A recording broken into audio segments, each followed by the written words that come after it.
Hi guys, good morning. So today's energy என்னன்னு பார்க்கலாம்.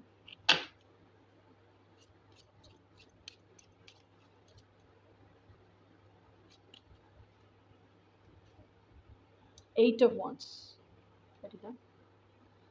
Eight of Wands அப்படிங்கிறது என்னன்னா ரொம்ப நாளா நமக்கு ஒரு டவுட் இருக்கு. ரொம்ப நாளா கிளாரிட்டிக்கே வராத ஒரு விஷயம் இருக்கு. அந்த விஷயத்தை பத்தி நம்ம ரொம்ப இன்செக்யூர்டா ஃபீல் பண்றோம். ரொம்ப நாளா நமக்கு அது யார்கிட்ட போய் கேட்குறதுன்னு கூட தெரியல அப்படின்னு வச்சுக்கோங்களேன். நம்ம உள்ளுக்குள்ள செல்ஃப் டாக் பண்ணும்போது நம்மளோட டிவைன் மேஸ்குலைன் கிட்டயோ இல்லை டிவைன் சோர்ஸ் கிட்டயோ, அதாவது டிவைன் எனர்ஜி கிட்ட நம்ம பேசும்போது அதுக்கான பதில்கள் எல்லாம் நமக்குள்ளேயே இருக்கு. அந்த டிவைன் எனர்ஜியே நமக்கு சொல்லும். அதை எப்போ கேட்க கற்றுக்குறோமோ, வேல்யூ பண்ண கற்றுக்குறோமோ, அதன்படியே நடக்க கற்றுக்குறோமோ, அதை கேட்கும் போதே அந்த நாலேஜ் கிடச்சிரும்.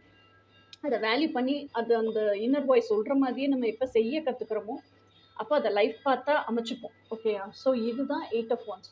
ஸோ நீங்கள் என்ன விஷயத்தை தேடிட்டு இருக்கீங்களோ அது உங்களுக்குள்ளேயே இருக்குது. அது கூட உட்காந்து பேசுங்க. அந்த உள்ளே இருக்கிற விஷயத்த கண்டுபிடிங்க. அதை லைஃப் பார்த்தா அமைங்க. அது நீங்கள் அந்த நாலேஜ் கெயின் பண்ணும்போதே அந்த கன்ஃபியூஷன்ஸ் எல்லாம் போயிடும். கிளாரிட்டி கிடச்சிரும். கான்ஃபிடன்ஸ் வந்துடும். ஸோ இதுதான் உங்களுக்கான எனர்ஜி. இனி நாளைக்கான எனர்ஜி என்னன்னு நாளைக்கு பார்ப்போம். அன்டில் தென் பாய்.